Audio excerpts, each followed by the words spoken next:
What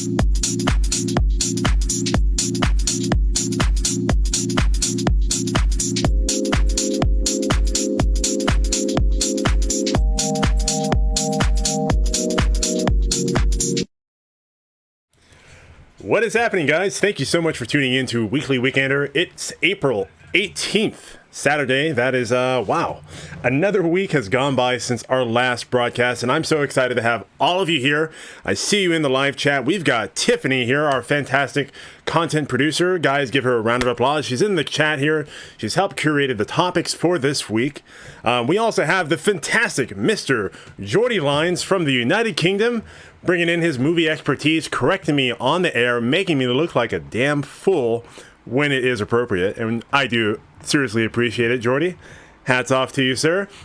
We got some new friends here in the chat, guys. We've got Dr. Nina Worsell saying she can't wait for the broadcast to begin. So glad to have you here, Nina. Dr. Nina Worsell, excuse me. And also we have Mr. Chris Newman in the chat, ready to talk about movies, ready to talk about it with you, bro. So guys, hey, listen, I want to, first of all, of course, thank you so much for being here. I hope all of you are having a fantastic, safe shelter in home, or stay in place, shelter in place, stay at home, whatever they want to call it, at least here in America, and of course abroad. Not sure what your governments are calling it, but your cabin fever at home, I hope it is one that is filled with love, filled with time of reflection and positive vibes. Of course, we're going to try and keep this broadcast as far away as possible from COVID-19 related topics as possible, but provided this is a global pandemic on the scale never before seen in modern history, of course, some of these COVID news articles will permeate through the topics we have here today. Guys, I'm going to let you know, first of all, what are we going to do?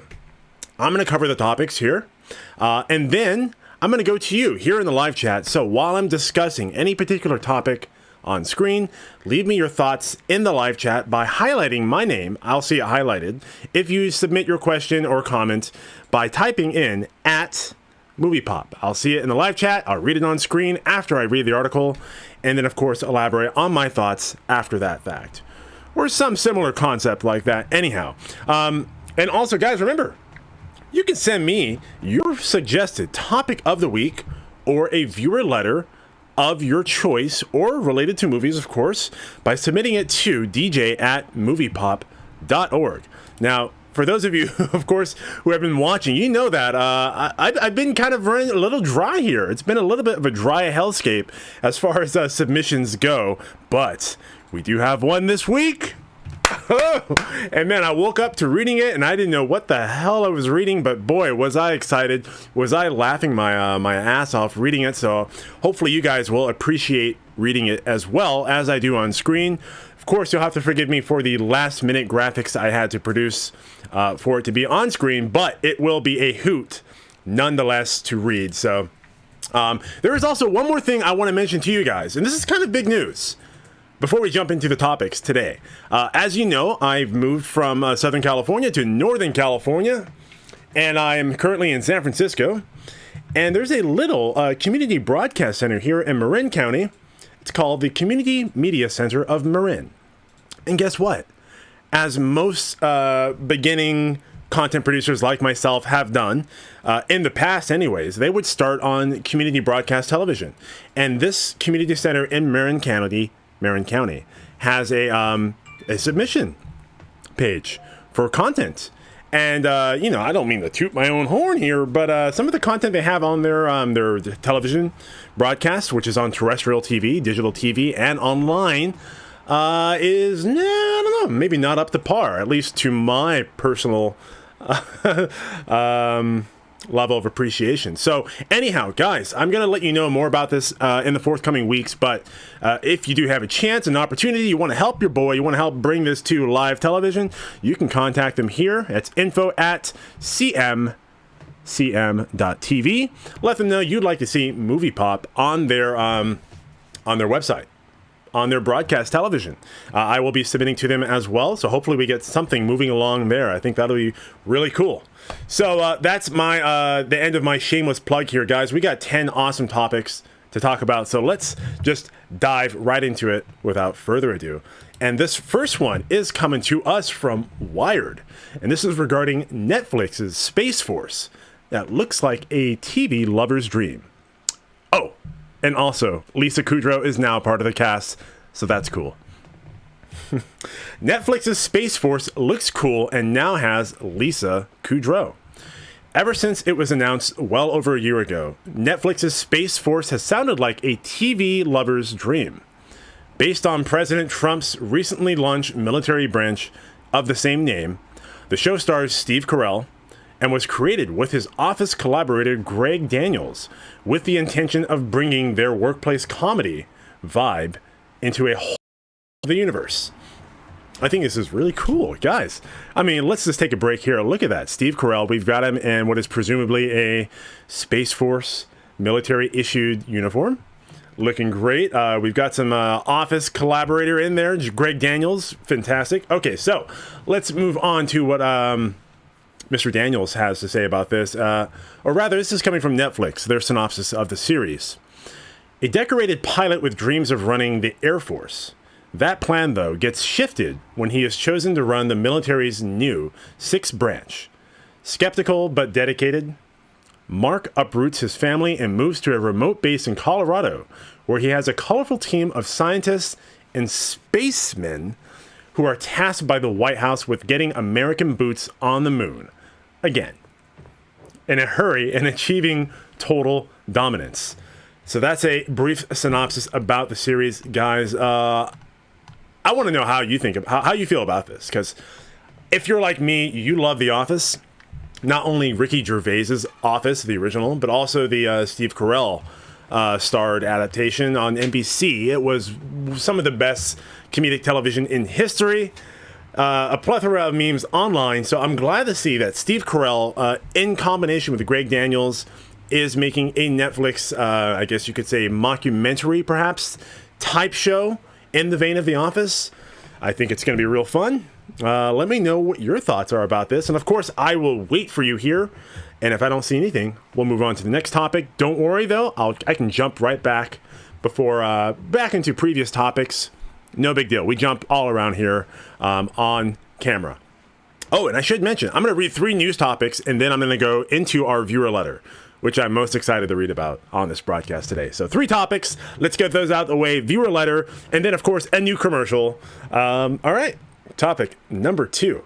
And this one is going to be coming to us from the lovely people at The Hollywood Reporter. Guys, I'm sure you've heard about it.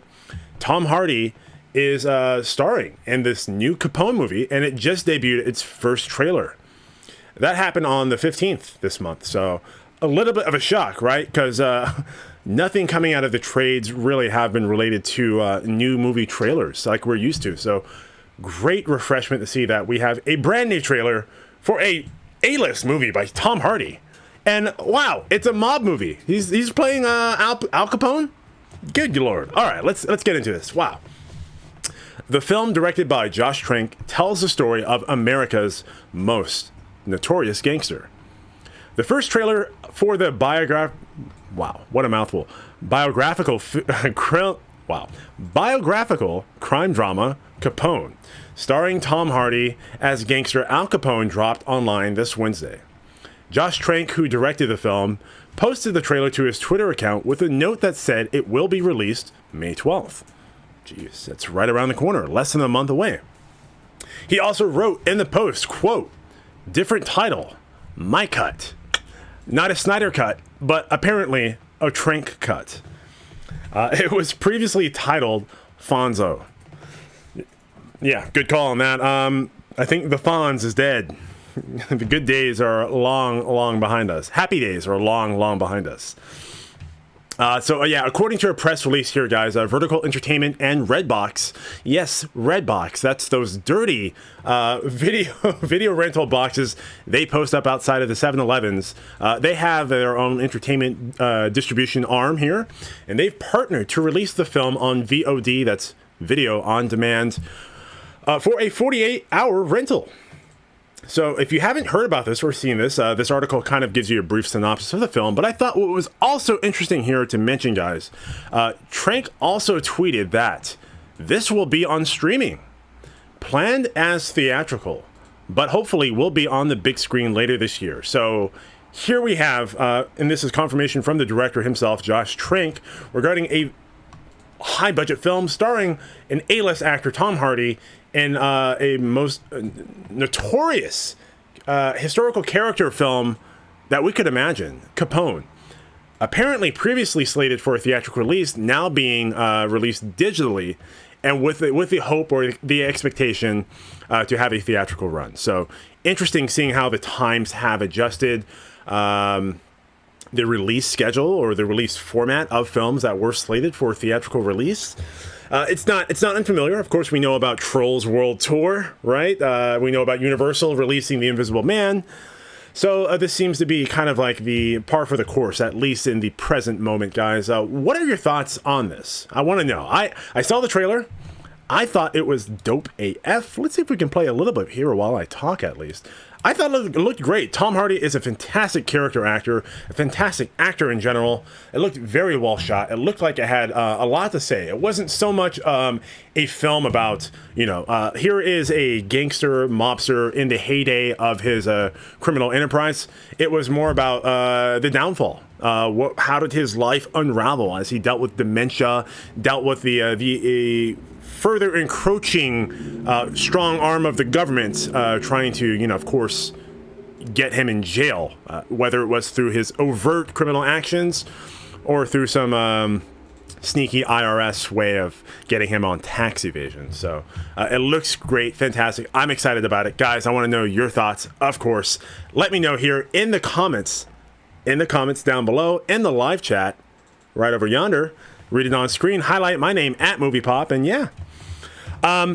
However, I do see one of our newcomers here, Chris. I caught your message here, despite my name not being highlighted, but we'll give that a complete pass because you're brand new to the channel, bro. Chris Newman says, "You're awesome on camera. Wish every success with your endeavors." Oh, dude, that's tight. Thank you, man. I truly appreciate it. I am glad that I don't make your eyes bleed. I don't make your ears bleed either, just from the sheer horror of seeing my face and my voice on camera. So hats off to you, man. Seriously, thank you so much for tuning in. Thank you so much for the kind words. And hey, let me know your thoughts as you're watching. Genuinely, this is what this is all about. It's a little tiny sliver of the internet space in the whole movie fandom, movie pundit commentator space that is on YouTube.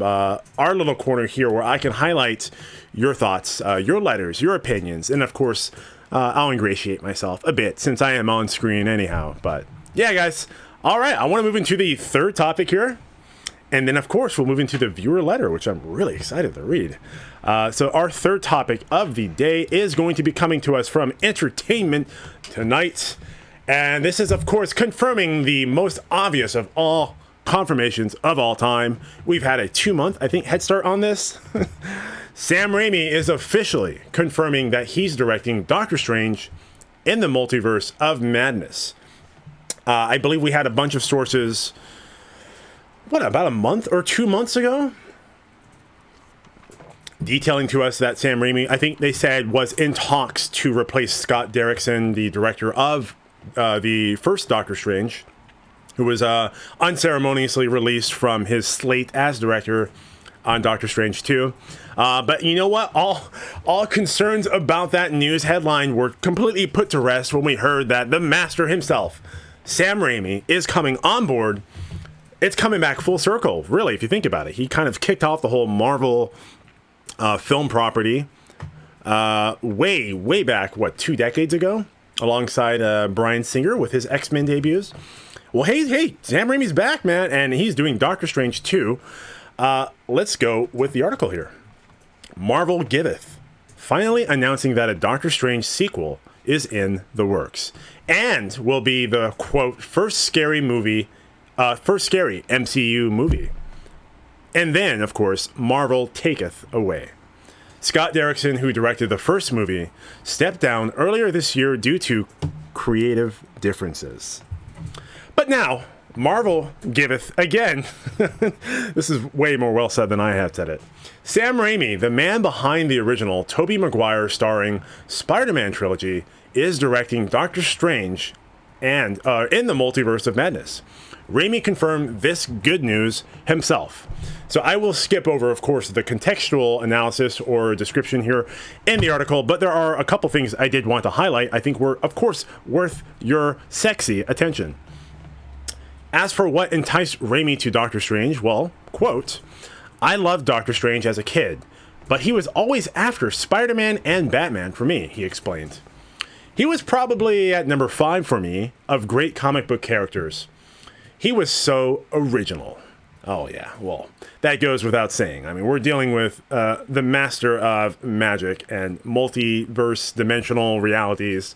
How could he not top in any of our top five comic book characters of all time? It was previously revealed that Benedict Cumberbatch's Sorcerer Supreme will be joined by Elizabeth Olsen's Scarlet Witch for the follow-up. Her upcoming Disney Plus series, WandaVision, will lead directly into the Multiverse of Madness. Cool little tidbit for you guys if you did not know that already. As for the scariness of the sequel, Raimi has proven himself a master of the genre with titles such as The Evil Dead and Drag Me to Hell. So very cool. We've got the master of the genre, as they said in this article here. Also, one of the godfathers of the origins of what is the modern box office blockbuster level of comic book films that we genuinely take seriously. So cool thoughts on that, guys. Let me know your thoughts, of course, down below in the live chat. I'll read it on screen. But without any further ado, I think, you know what? It's time, guys. Remember, we're doing viewer letters. You send me your topic of the week. Send me your viewer letter to dj@moviepop.org. I will be happy to read it on screen. And I'm so glad to say today that we have one to read. And let's get into it without further ado. Now, you'll have to forgive me. Mr. Jordy Lyons from the United Kingdom himself has written to us. Forgive me for the crappy graphics I've made on screen. It happened on the fly, but I think we're about at 80% levels of sexiness. So, Jordy Lyons, my man, he says, "I have always believed that working from home was what, quote, successful people did. You set your own hours and you have control over your life in ways that people in the office only dream about. At least that's how the mythology that surrounds working from home goes. The reality of working from home is filled with mishaps, happenstance, and all manner of comical anecdotes that span the spectrum from mildly awkward to downright embarrassing. I've talked to investors, my management team, accountants, and this unique band of tech people who talk in Morse code and put you at ease by assuring you that everything is awesome. It's inevitable, especially if you ever take video conference calls dressed from the waist up.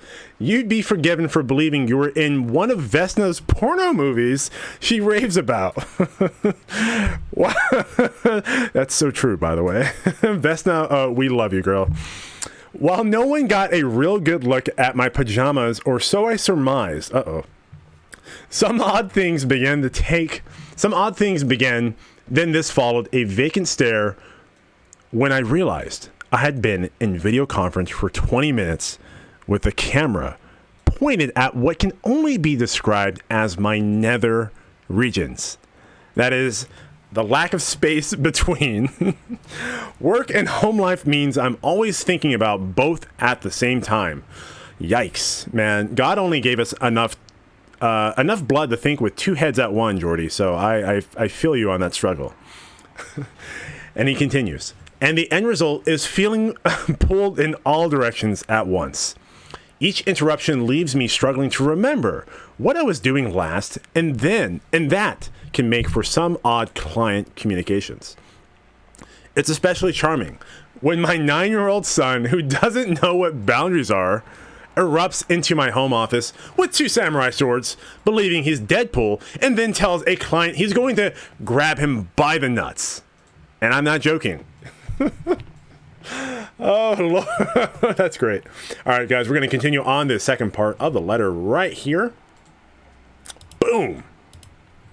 "I believed it to be in my own head that you can basically delight in all-day breakfasts, lunch, and dinner, right? Because you totally have a ton of free time on your hands. Well, actually, no. What actually happens is you spend hours trying to find food delivery numbers, ringing said food delivery businesses, and complaining to yourself at how long they take. Ish, first world problems. However, when this fails you, suddenly believe you're Gordon Ramsay. Okay, one more time. However, when this fails, punctuation, you suddenly believe Gordon Ramsay. You suddenly believe you're Gordon Ramsay and have a plan to construct strange and elaborate dishes, when in reality, you beg the fridge to hand over a frozen hot dog and pray some leftover slices of pizza you forgot about yesterday. And as hard as it is to believe you missed mundane water cooler chatter that you despise in the first place, in fact, you start to welcome short breaks to have small talk conversations with the items in your kitchen cupboard. You'd think that working from home would mean you have all the time in the world to prepare home-cooked meals. But more often than not, it doesn't turn out that way. In fact, then it resonates when the person at the food delivery place knows you by name and asks you if you want the usual. Then you know you've reached the pinnacle of achievement in life. There was a point where I ordered pizza so often, the girl answered the phone and said, "Having pizza again, Mr. Lyons?" Or rather, "Having pizza again, Mr. Lyons?" But I just smile and pay for my order as quickly as possible. Jordy does continue on here with the last part of the letter. So I'm sitting at home and, has become my new favorite word whenever I'm pulled out of my cocoon into a conference call. And it's not just the fact that I hate being on the phone. No, it has everything to do with the fact that I can't understand what people are saying in conference calls. I recall being on a conference call with our management team, and normally we are sitting next to each other. But on speakerphone, everyone has developed high-pitched voices. Dude, Jordy, I have to say, as far as the high-pitched voices thing goes, I have a very low timbre here. So yeah, I do find myself doing the same thing when I talk on camera a little bit, and also on the phone I talk in a higher voice because nobody can hear me talking like this. Anyhow, and I literally could not hear a single word they said. I somehow got through the entire conversation with the strategic combinations of, and yeah, sounds good, and wanted to go into the garden and shoot myself after 40 minutes of this. Yes, I'm a master at the nodding your head, smiling, and saying, sounds good. On one occasion, very recently, on the video chat, my 9-year-old son was casually chatting with a client and making faces. Then he proceeded to take off his shirt and started flexing his skinny little muscles. They couldn't take it anymore, and all I could hear was howling laughter.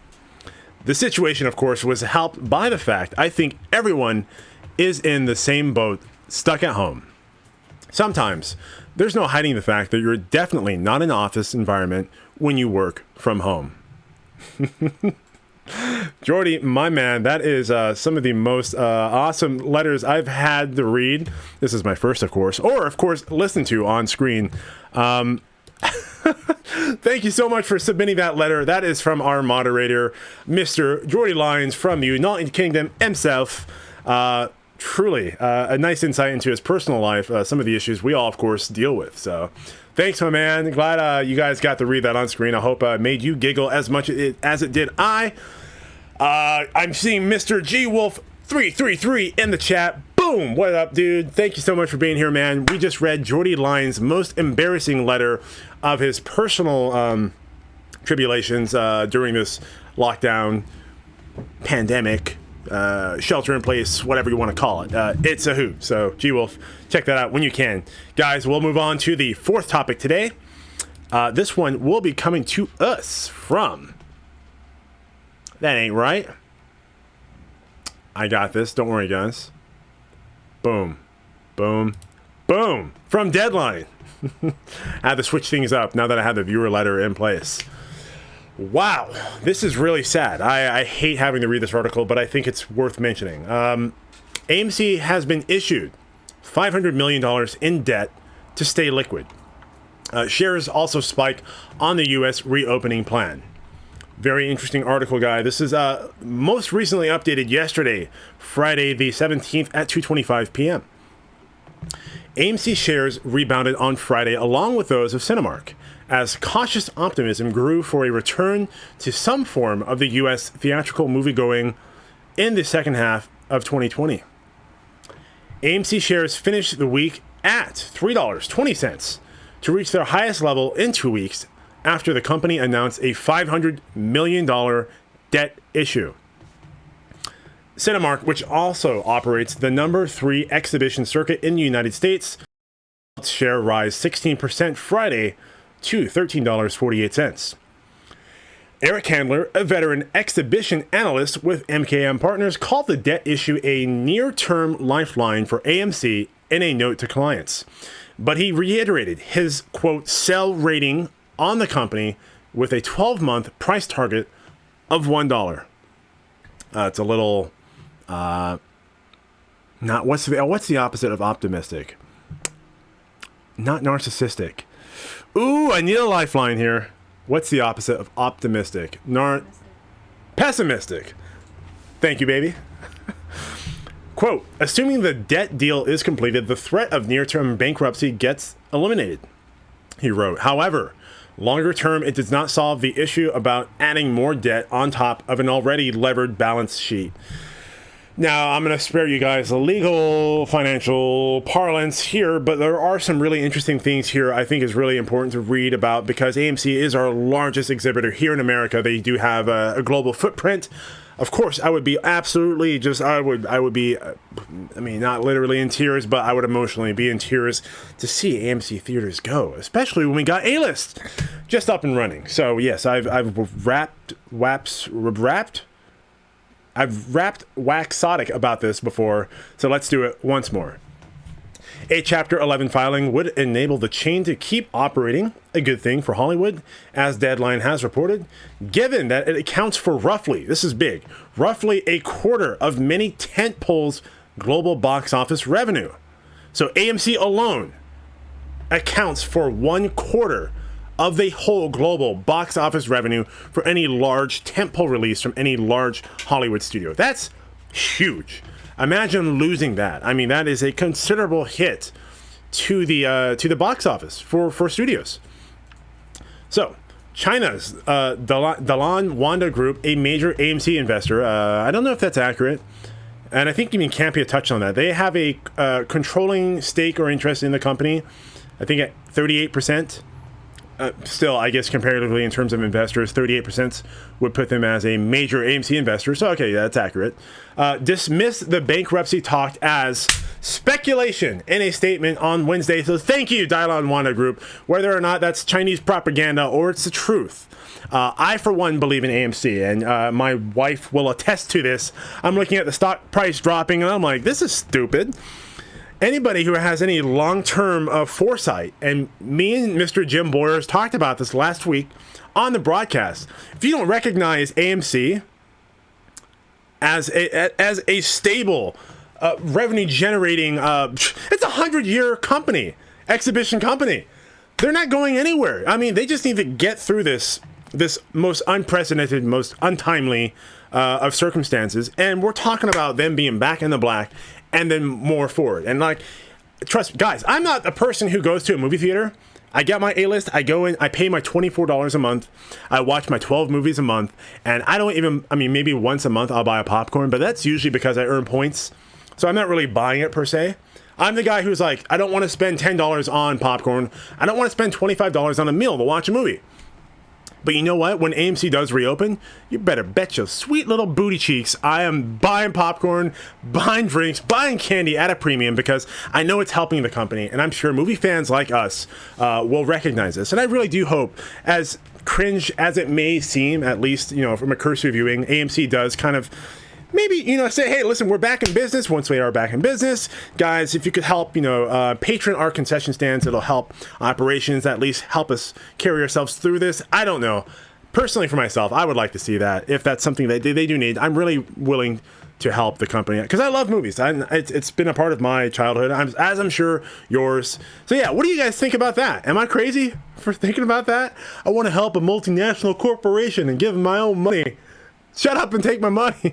Let me know your thoughts, of course. And of course, on this topic here. But guys, yeah, it looks like as far as the article does detail here, in terms of liquidity for assets or credit line, cash on hand, AMC does have enough money to carry themselves through, I believe, until the end of June, mid-July.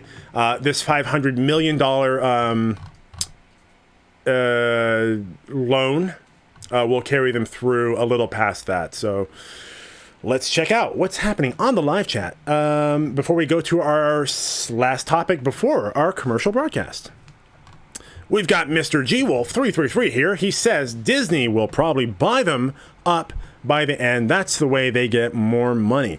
Yeah, dude, it's interesting there. I mean, off the top of my head, Disney, I don't think Disney is in any position to buy anything, right? Because they just purchased 20th Century, which was formerly 20th Century Fox, now 20th Century Studios. What was that valued at? Jordy, correct my math here. Wasn't it 70? No, it could have been 70 billion. $7 billion? Yeah, I think it was $7 billion. Yeah, substantial investment, which I believe was about half of Disney's cash on hand, or half of Disney's, Disney's valuation in terms of their whole, assets, stock portfolios, whatever it is. It wasn't easy for Disney to do that. So they did that with the anticipation that they, shorten down Fox's kind of library forthcoming, incorporate all the back catalog into their library, and capitalize on that, through streaming services like Disney Plus, incorporating what other IPs Fox had into their future films, merchandising, Disneyland, California Adventure, all that stuff, right? Oh, good God, Jesus. Okay. Jimbo. What up, Jimbo? Jim Boers. Thank you for correcting me. I thought it was crazy to say. It was 70 billion. Holy fuck! Are you kidding me? $70 billion? Yeah, dude. Disney ain't buying shite for the next 10 years. 70 billion. That's like more than the GDP than most third world countries, dude. God dang, that mouse don't play around. So yeah, thank you, Jim, for correcting me. Good Lord. All right. Yeah. I think Campia touched upon this, G-Wolf, though, that, let's say, if not Disney, maybe like Amazon, right?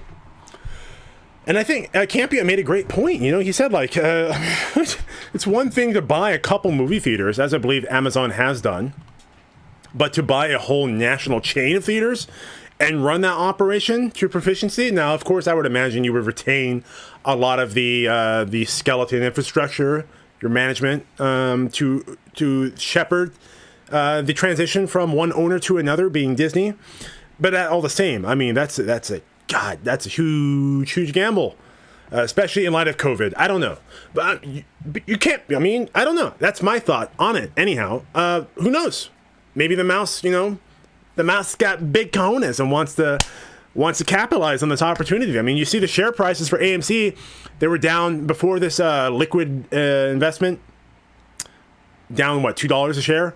Now they're up almost double that at $3.40, considerably lower than their year. I think their share price high a year out was about $13. So I'm looking to buy, guys.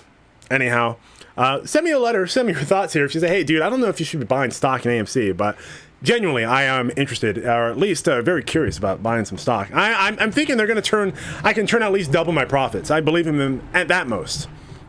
All right, so back to you here in the live chat, guys. Jim Boyer says, I just looked it up. Officially, it was, good Lord, wow, $71.3 billion. That's what Disney purchased 20th Century Fox Studios for about a year or two ago, which was finally confirmed with the, was it the SEC, Security Exchange Commission, who, of course, approved that merger, or that what is it called when a company buys another one? You know what I'm talking about. G Wolf also says, if you're $500 million down, you have a problem. If you're $500 million down, the bank has a problem. Yeah, true enough. But I think, AMC is in a similar position as Disney, right? Because let's say, we had a hypothetical where Disney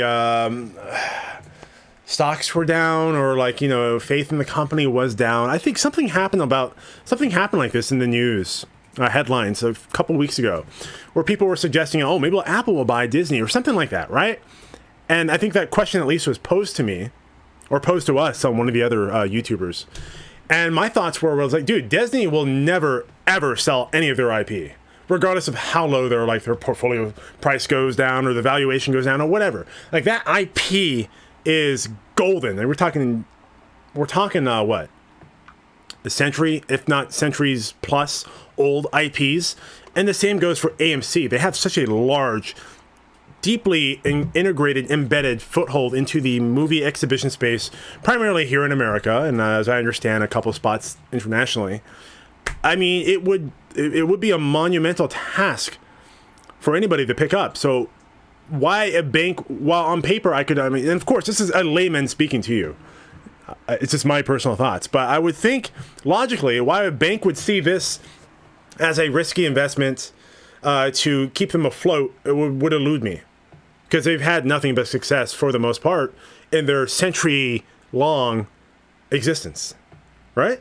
All right.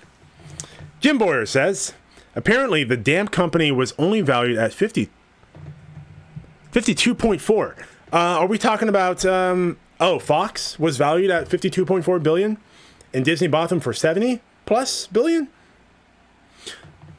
He corrects. Never mind. They were valued by Disney. Fox was valued by Disney at 52.4. Fox apparently has some great negotiators. Yeah, well, that goes without saying, right? All right, guys, we've beaten this AMC horse with a bat. Let's move on to our next topic before our commercial break. And of course, this one is coming to us from the fine folk at the Hollywood Reporter. Y'all be going up. You nerds rejoice because, or actually, sorry, don't rejoice. Crawl up in your little man caves or your woman coves and cry amongst us in solidarity for the fact that San Diego Comic-Con has been canceled amid the coronavirus pandemic. Holy vey. Wow. This is quite the blow here. I'm turning that volume off there. The annual... Oh, there we are. Oh, what is going on? Yeah, freaking me out. Okay, I'm going to close that bizzle. The annual entertainment and comic book convention was scheduled to take place from July 23rd through the 26th. San Diego Comic-Con has been canceled as the coronavirus pandemic continues to reshape how the world views large public gatherings. Okay, cool. The annual entertainment and comic book convention was scheduled to take place from July 23rd through the 26th in San Diego, California, and now it will next occur July 25th to the 22nd, 2021. So you know what? Bad news for all of you who bought your tickets, who are scalping your tickets, preventing cool people like me and all of us in here who can't get access to the tickets because we're not nerds who are online looking up the prices and trying to get in the queue at 2 a.m. before work. You know what? We may actually have a chance to go to Comic-Con next year. Now that we've got a year head start and everyone's tickets have been invalidated. This is the first time, of course, that the events has been canceled in its 50-year history. Big news on that point. People who have purchased badges for the 2020 convention will be able to request a refund or transfer their badges to next year's Comic-Con. So cool. You guys, we'll see you next year's Comic-Con. And for those of us who have not purchased tickets, we'll be buying ours, of course. Those of you who also attend the sister convention WonderCon in Anaheim Convention Center, which is also run by the organizers of San Diego Comic-Con, keep in mind this has also been postponed from its April date and is now scheduled for March 26th through the 28th of 2021. Cool, a bunch of fluff in here, but I thought that was a big thing to talk about. Trevor Noah, please. I'm the only black man allowed on screen right now. Stop trying to steal my thunder. Yeah, cool. Big news for the people who like Comic-Con. Yeah, what are your guys' thoughts on that? Are you surprised to hear that? I mean, it was supposed to happen in June or July, so I think they're probably playing it safe. We're hoping this curve, as it were, has been flattened out by all data points and metrics here in the United States, and at least anecdotally here in San Francisco, where I work in the medical community, we've acknowledged the curve has flattened. We are starting to admit more patients into the hospital for elective surgeries, so it's good news. We're looking at that June, July, August, bullseye to hit to get this economy back in full force. So glad to see that that is happening. But San Diego Comic-Con, of course, is just playing it safe, and I guess that's a good thing to do. So your thoughts, guys. Let's see what that is here in the live chat. And of course, if you want to let me know in the comments down below after the broadcast, you can do so. Guys, I've got a new sponsor for today. I'm going to come back to some of your comments here. Please resubmit them in the live chat with my name if you want me to read it on screen. I want to respect your time, so I don't want to read anything that isn't highlighted unless it happens to really catch my eye. So, anyhow, guys, let's start with our commercial break here. Please welcome our new sponsors for this week, anyways. Here we go. Y'all be going on vacation? See, the thing is, if you about to be up out this biatch, check it. Peep Delta. We be flying all over this bitch. Let me ask you something. You finna raise up and get your travel on? From the interior to the exterior. You got to get your posterior in one of these big-ass planes. Dog, you lay in the cut straight sitting on your ass and getting your drink on and your snack on while we floss and fly this mofo all over this bitch. East Coast, West Coast, it don't matter. Nia will get you to your hoe and back lickety-split. No Then you be back at your crib chilling with a flat spliff, thinking we was some crazy-ass angel. Hell, these fat, round, thick-ass vessels run up in the sky so deep, it be crying. Yeah, you thought it was rain. So bring a towel, because at Delta, it's laid out like that. Call one of these fly-ass Delta coochies, and make all them punk-ass co-workers of yours catch the vapors as you be off and up out. You going? We fly you there. You been? We done already flew up in there. We got you covered like a Jimmy hat. At Delta, we loves us some flying, and it be showing like a mother...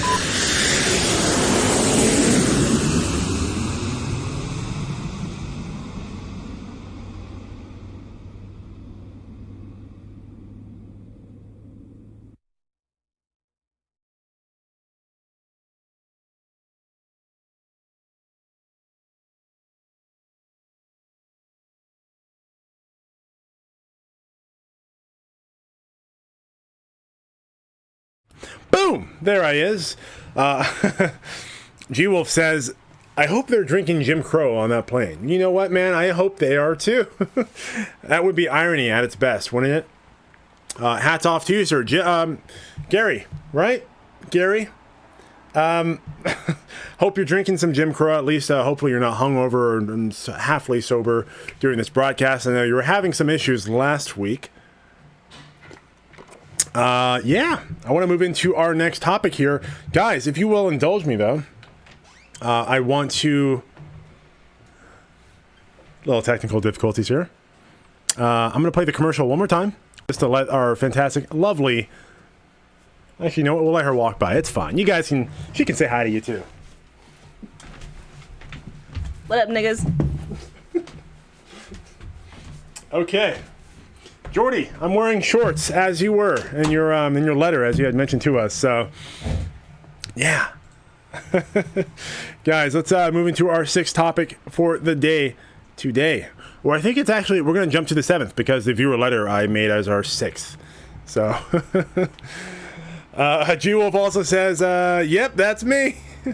I just started drinking this week. Hey, man, don't blame me. We're all at home.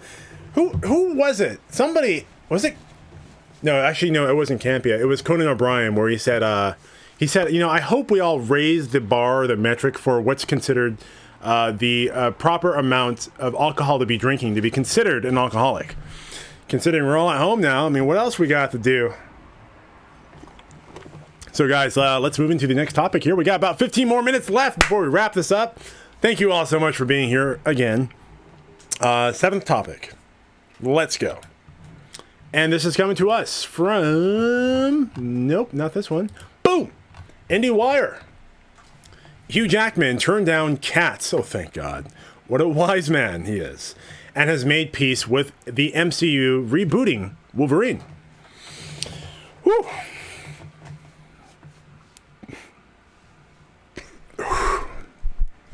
Okay, we're good. Hugh Jackman has earned his first Oscar nomination for playing Jean Valjean in Tom Hooper's Les Miserables, and he might have reunited with the director for his disastrous follow-up to Cats. Had it not been for scheduling issues, or, anybody with a brain who could read a script, being totally rude. In a new interview with the Daily Beast, Jackman confirmed he turned down a role in Cats after Hooper called him early in pre-production to discuss various roles the actor might be able to play. Jackman says, "There were a couple of options there based on availability on time," Jackman said, "but I just wasn't available at the time." Is that kind of Australian, right? A little bit, mate. Crikey. Not starring in Cats was probably the right move, as the film is one of the most infamous movie disasters in recent memory. Very true. Cats bombed at the box office and earned some of the worst film reviews of 2019, with many critics left baffled and horrified by Hooper's decision to use digital fur to turn his human actors into felines. No mention of those cat buttholes, though. Visual effects artists who worked on Cats spoke out this month against Hooper, calling him a disrespectful and demeaning presence throughout post-production. Yeah. Representatives for Hooper did not respond to IndieWire's request for comment, of course. When asked if it was beneficial to turn down Cats, Jackman refused to answer. Very wise. Quote, "I'm in the theatre, man, and I don't want to be in the business of bashing people or jumping on bandwagons," Jackman said. "I haven't seen it, and Tom Hooper is one of the greatest filmmakers we have." Well, I presume he spat out a nice jug of Foster's, Australian for beer. One thing Jackman was more comfortable talking about was his legacy as Wolverine. Oh. Jackman said he has made peace with saying goodbye to Wolverine and will not return as the character in the future.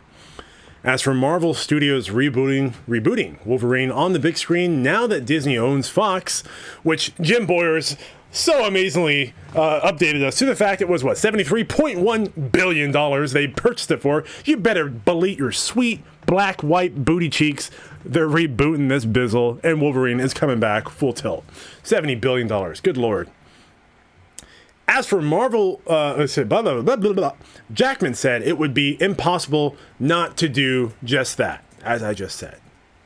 Jackman turned Wolverine into such a big screen icon and pop culture fixture that any decision to bring the X-Men into the MCU will have to include Wolverine. "I knew it was the right time for me to leave the party, not just for me, but for the character. It sounds kind of Irish, right? He's got a little bit of a... They're always after me, Lucky Charms." Hey, I work with what I got. Jackman also said, "Somebody else will pick it up and run with it. It's too good of a character not to. It's kind of like you're on your way home and when your friend rings you and goes, 'Oh, dude, a new DJ just came on and your music is awesome. Are you going to come back?' And you say, 'Sounds good, but no, they're fine with someone else.'" So Jackman hits television as the lead in the new HBO movie Bad Education, which debuted at TIFF, that's my wife, and also the Toronto International Film Festival last September. You can read the full interview on the Daily Beast right there. So cool. I thought it was a nice little tidbit to see Jackman acknowledge his portrayal, his ascendance into stardom through the MCU, through Wolverine. Also see what his insights are on the MCU, Disney, Fox, whatever you want to call it, taking the character into new directions with a new actor. So, guys, let's move it to you here in the live chat, and also for those of you watching after the broadcast, leave me a comment down below. We'll highlight it in our top comments if we get any. Assholes. Okay. Let me go back here. Jim Boyer says, love Tiffany greeting, but does she realize how incredibly white I am? I don't think she does, but she knows you're from Kentucky, mate. And did you check out how white she was? I mean, she's got that Chinese white. Yeah. That yellow, but it's that pasty yellow white thing going on. I mean, it's just geisha style, even though it's Japanese. But, rice is rice, whatever. Let's see here. We've got Mr. Jody Lines. Can you imagine the jokes in Deadpool 3 if Hugh Jackman was in Cats? Dude, it would be great. Honestly, I mean, if anything, I wish Hugh Jackman was in Cats just for that one dig Deadpool could take at Hugh Jackman as Wolverine as a meta commentary on Cats, right? Jim Boyers also says, hey, sorry everyone, but I have to run. Oh, yep. Not for Rob. Okay. The wife needs me to do something real quick. I will get back on if you are all still here later. Dude, no worries. Thanks for dropping in, Jim. I know how it goes. You got to keep the wife happy. She's smiling. Okay, she's happy. Dude, have a fantastic time doing whatever it is you're doing. Pleasing that booty, Jim. Get on it, boy. Holy crap! Paul in Long Beach here is, what does he say? He said, what's in the red what's in the red Solo? Well, we've got a little bit of Jim Crow whiskey and some Canada Dry.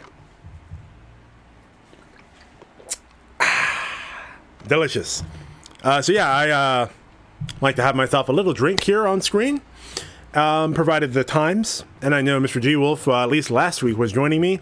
So, Paul, if you're here, man, grab yourself a cup. It's only an hour, or not even an hour past noon. Why not? Let's get the drinking. Okay, guys, I think we're all caught up with the comments here. We're going to move into our 8th topic. We're almost closing this bizzle out. This 8th topic, of course, is coming to us again from the fine folks at IndieWire. Oh, this is a good one. Tarantino misjudged viewers' Grindhouse interest. Quote, it meant nothing to them. They had no idea what the f*** they were watching, Tarantino says about his 2007 double feature with Robert Rodriguez. All right, so interesting, because I love me some Tarantino. I'm sure you guys love you some Tarantino. Have you seen Grindhouse? The double feature that came out in 2007, or at least one of the films, Planet Terror and Death Proof. Not Tarantino's strongest work. So really cool to see some insight here, see some commentary from Tarantino himself.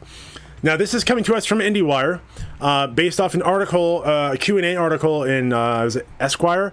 No, Empire magazine. So here are the highlights, guys.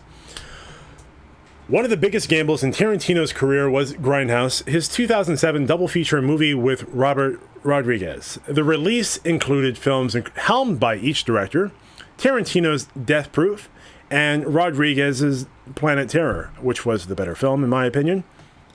Yeah, they're equally bad, though, honestly. Yeah, no, they were equally bad. IMO, in my opinion. Preceded by mock trailers, which were my favorite part of the film. What about you guys? Created by filmmaker friends like Eli Roth, Rob Zombie, and a young Edgar Wright.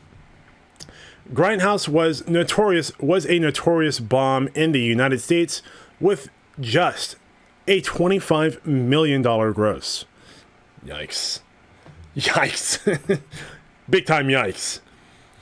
Tarantino was asked by Empire magazine readers if audiences misunderstood Grindhouse, to which the director admitted he overestimated just how many U.S. viewers had a soft spot for Grindhouse cinema. Now, this is really interesting.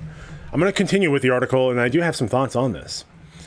Quote, well, in America, they got Grindhouse. In the UK, you got Death Proof. With Grindhouse, I think me and Robert just felt that people had a little bit more of a concept of the history of double features and exploitation movies, Tarantino said.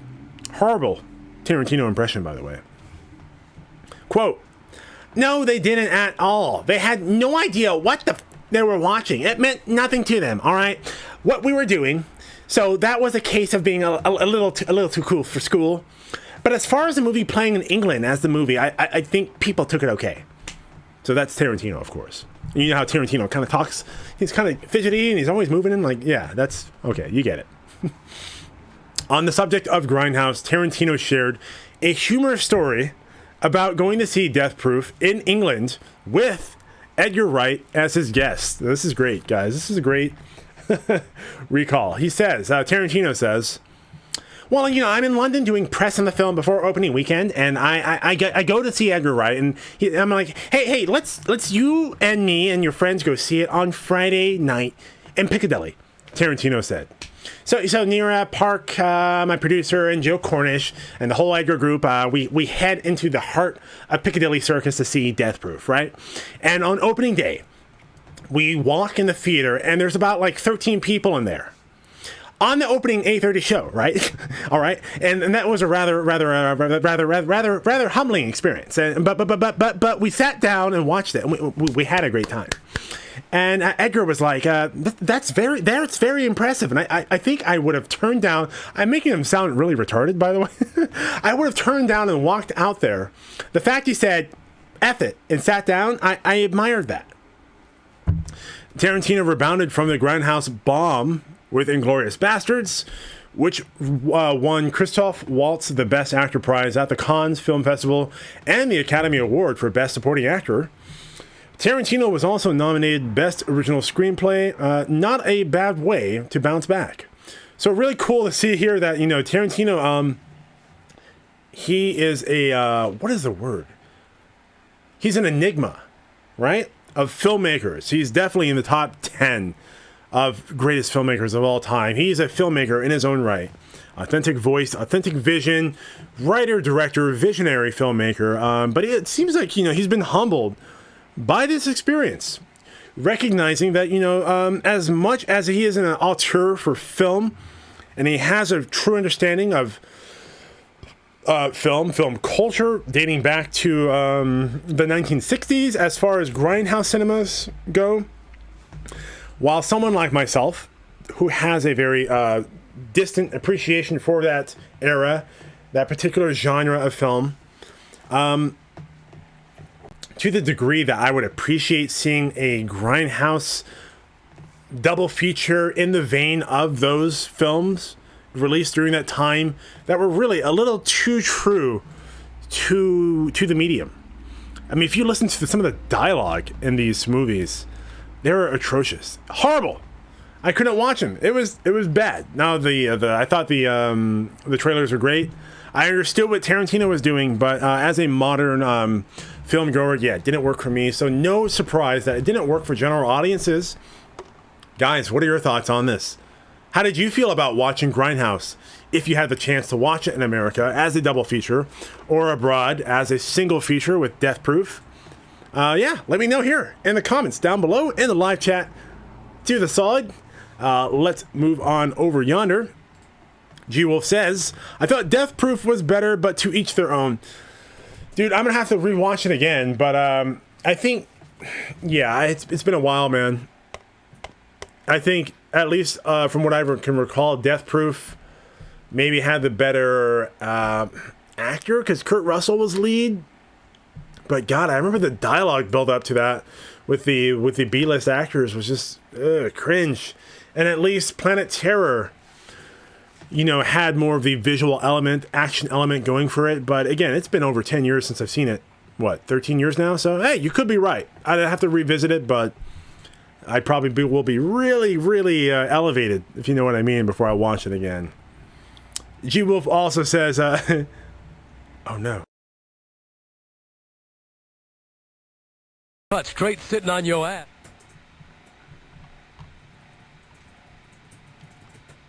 Y'all be going on vacation? See, the thing is, if you about to be up out this biatch, check it. Peep Delta. We be flying all over this bitch. Let me ask you something. You fin to raise up and get your travel on? From the interior to the exterior. You got to get your posterior in one of these big-ass planes. Dog, you lay in the cut. I think we're back. I'm black, guys. All right, we have video. I see you here in the live chat. Thanks, guys, for sticking by me. You know what's funny is I was listening to John Campea the other day, and he had a similar issue to me. He was trying to open up Steam to show some of the viewers his Steam account and some of the games he downloaded. And I overheard him saying that, Steam tried to go full screen, took over his computer. He closed it out on his computer.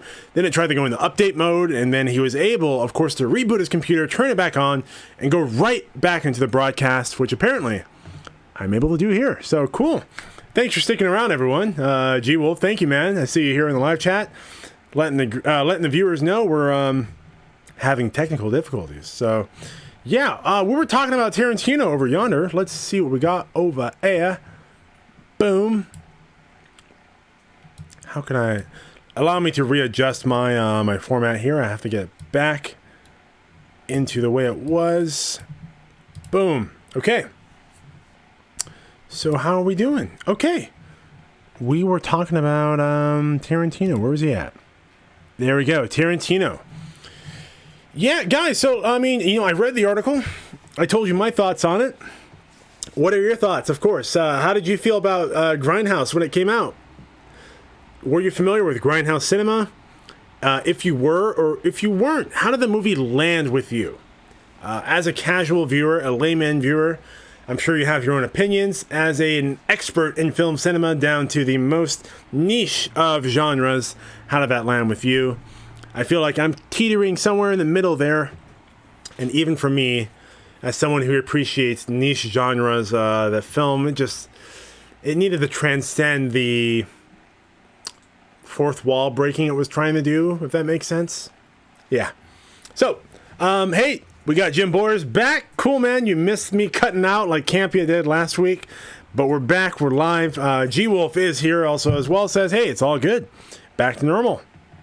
Jim, yes, you did miss technical difficulties. The laptop shut off. It wasn't being powered up. So we will avoid that next time moving forward. So thank you all so much for sticking around.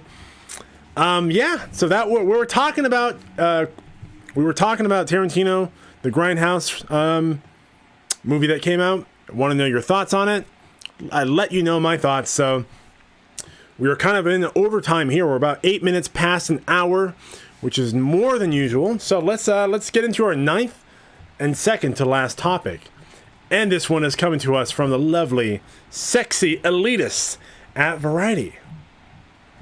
Trump wants movie theaters to be reopened, but blockbusters will be slow to return. Ooh, interesting read here. So let's see what we got. President Donald Trump announced Thursday that cinemas might slowly be able to reopen in the coming months. The news tucked into a larger set of guidelines detailing when and how the U.S. economy can resume during the coronavirus pandemic was a beacon of hope for movie theater owners, whose business has been devastated by mandated shutdowns. Yeah.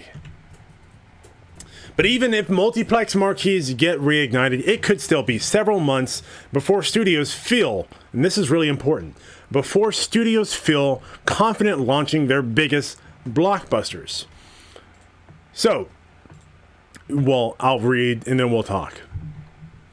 Release calendars have been mostly cleared throughout August, though a few stragglers such as Universal's comedy, The King of Staten Island, Warner Brothers' scientific sci-fi thriller, Tenet by Christopher Nolan, July 17th, Disney's live-action Mulan, July 24th, pushed back from March 1st, and Warner Brothers' comic book adventure Wonder Woman 1984, August 14th. Those films have not vacated their late summer opening weekends. So, theater chains such as Cinemark have predicted that people could start going back to the movies in early July. Good Lord, please no. I'm ready to go right meow. You open them theaters up right now, I'm there. I'm going to have a mask on. I'm going to have gloves on. I'm going to have wipes, disinfecting wipes. I'm wiping down that nasty seat, even if you tell me you have. But I'm ready to go back. I mean, we won't get into the details about that, but I'm ready. Are you ready, America? Come on.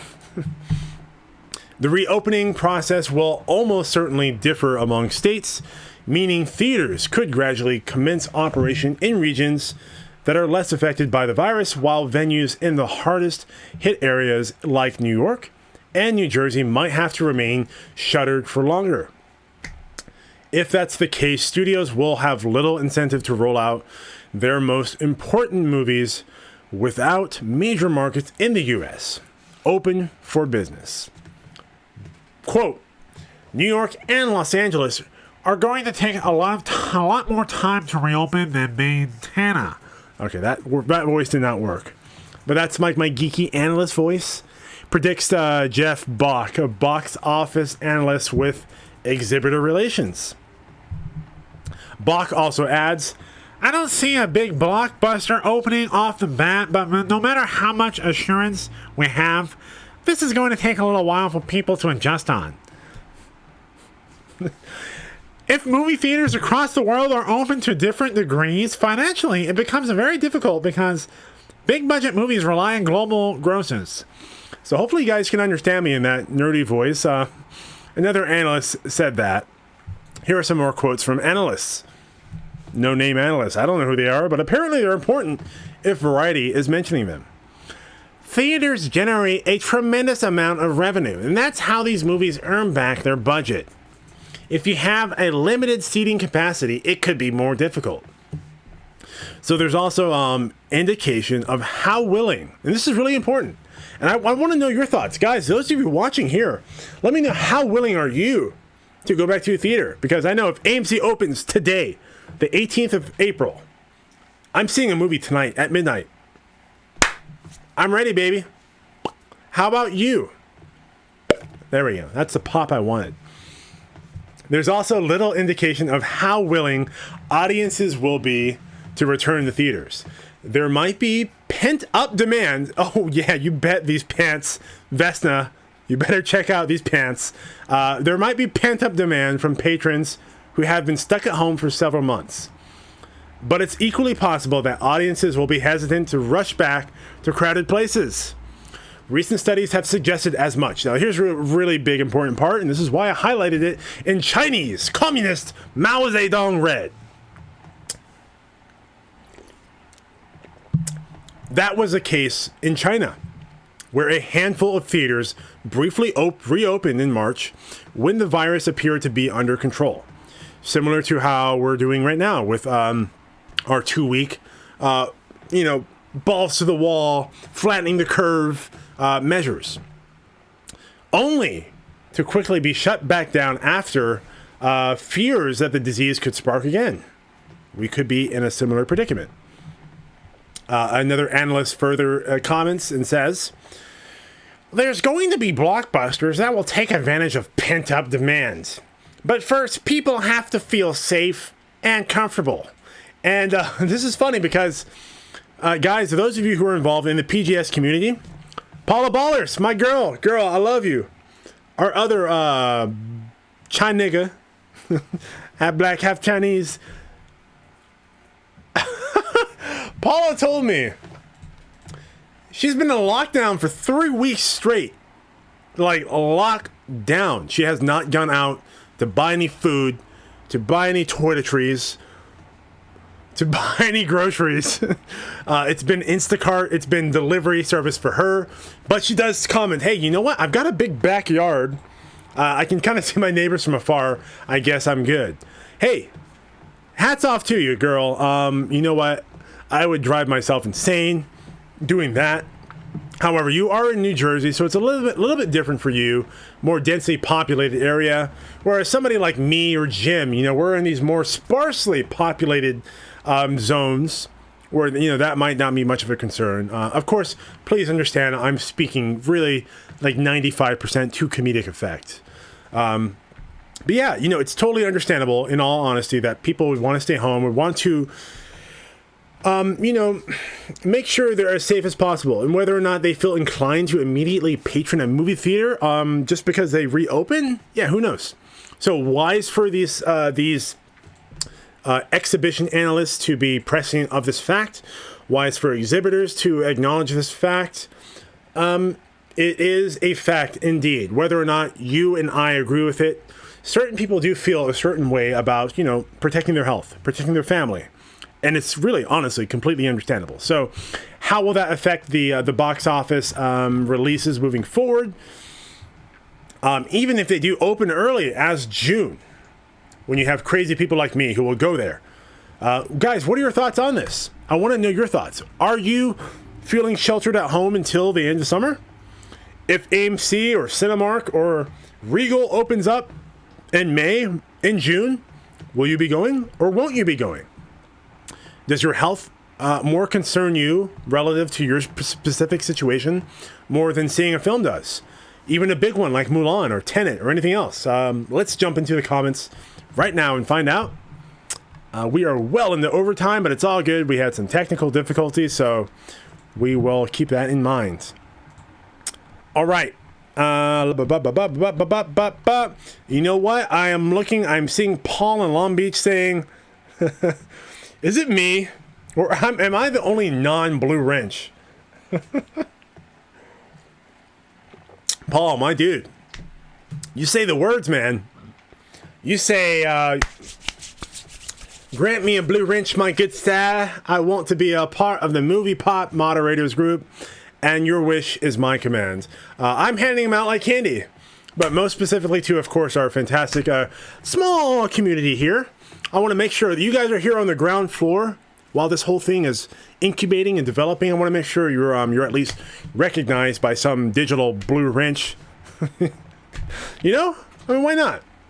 And of course, when I blow up to 10K plus subscribers, damn, you'll really have some power to flex. But yeah, man, let me know. Hit me up on Twitter or confirm here in the live chat. Anywhere else you can see me. I'd be happy to have you involved. We got a nice little DM group going on Twitter, so yeah. And to that end, Gary, I've added you to the DM group on Twitter, so see if you can, pop in here and there. I know you probably got a real life. You don't want to talk to me for free, so I get it. But just letting you know, man. All right, G-Wolf, Gary says, yeah, you probably don't want to release a tentpole movie and have another COVID breakout. Yeah, it's probably safe. And as much as I hate to say it, dude, we'll probably see, Mulan, whatever, for various reasons about China that I don't want to get into. But most notably, Tenet, we'll probably see that pushed back. I don't want that to happen, but yeah, you're right, man. Play it safe, right? Ugh. All right, Jim Boyer says, me too. I would go to my Cinemark in a heartbeat. Yes, dude, Jim. Man, dude, if I'm ever in Kentucky, I'm hitting you up, bro. We're going to hit up a Cinemark, apparently. I guess you don't have AMC there, but yeah. Glad to see we're both in good company, dude. In a heartbeat, bro. We'll get the wipes out. Shoot, I'll even put a blanket on top, so I'm not touching anything. I'll go in a full body condom if I have to. I want to see a damn movie in a theater. I want some hot popcorn. I'm not that concerned about COVID. Not saying that the precautions are not merited. But yeah, that's a whole nother topic. Jim also follows up with, Jim, I said this literally in the beginning of the broadcast. Jim says, I'd even drop all the ticket and popcorn money to see an episode of Puke Hard if it was at the theater. I don't know what that is. Sounds horrible, but you know what?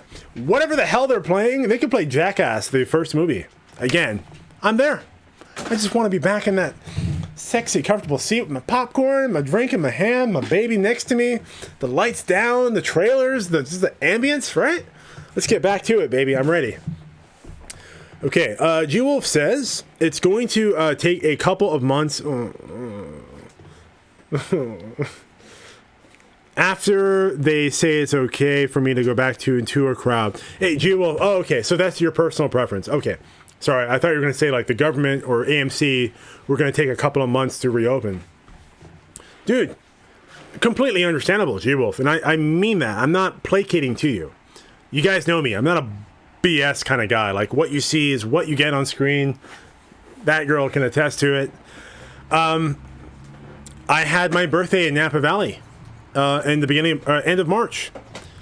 I invited one of my best friends amongst my most prized family members.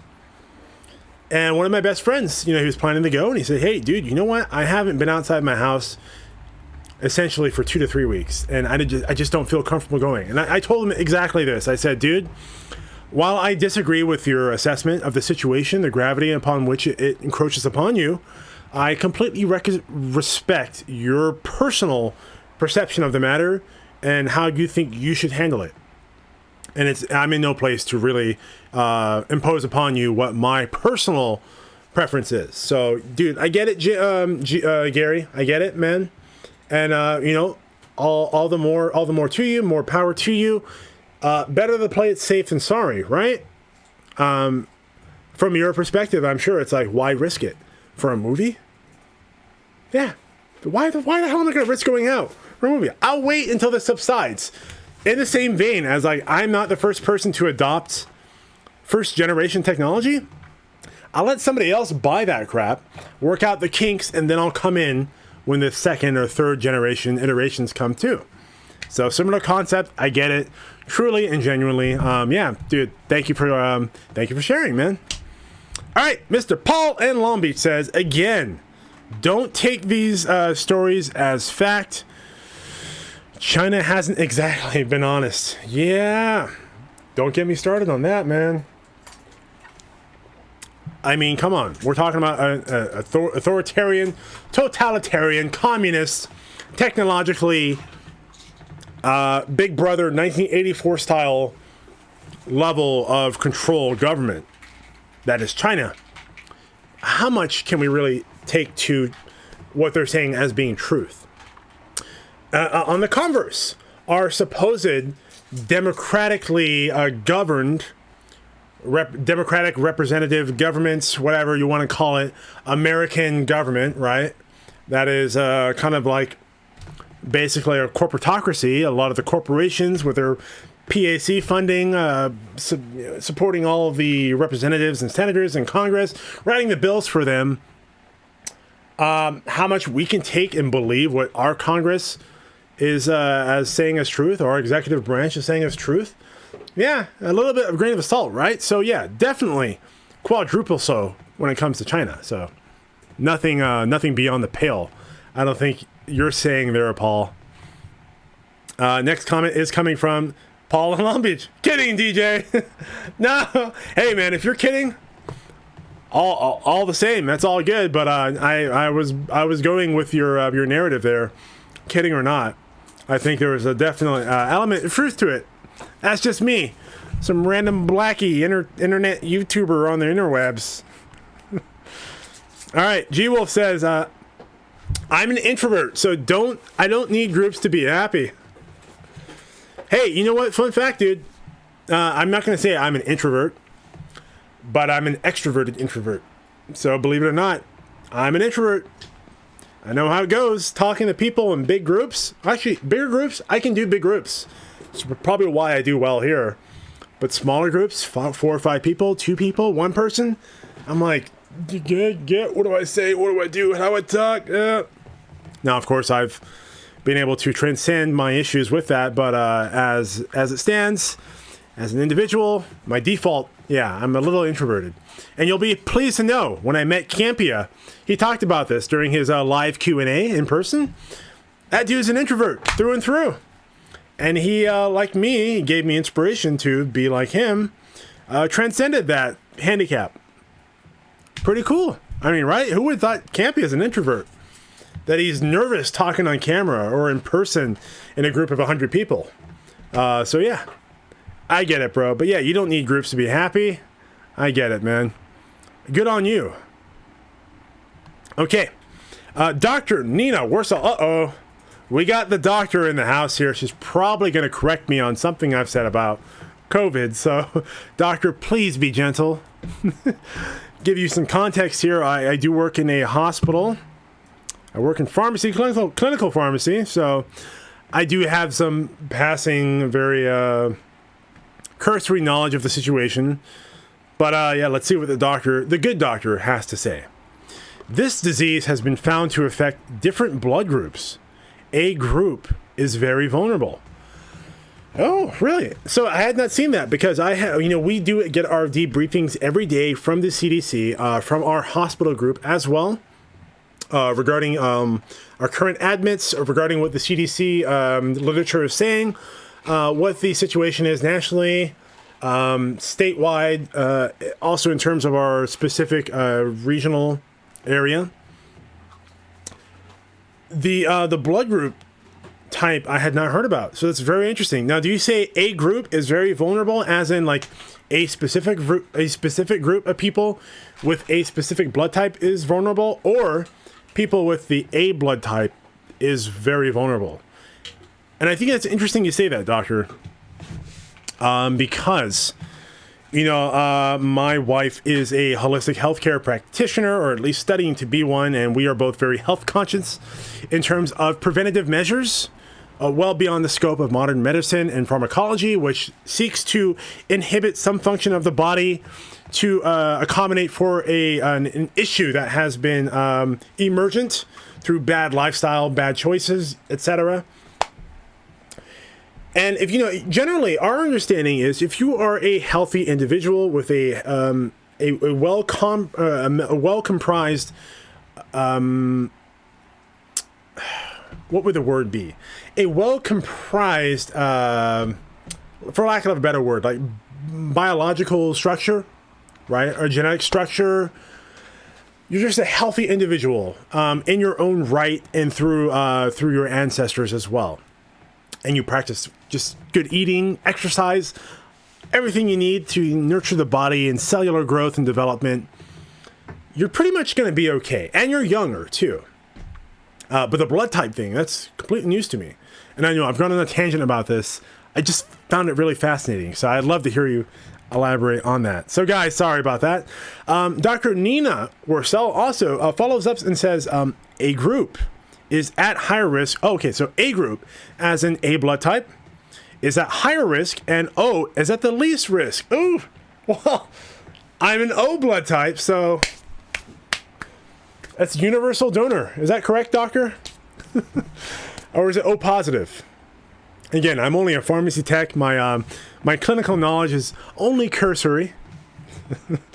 But yeah, fantastic insight, doctor. I'm going to have to look into that.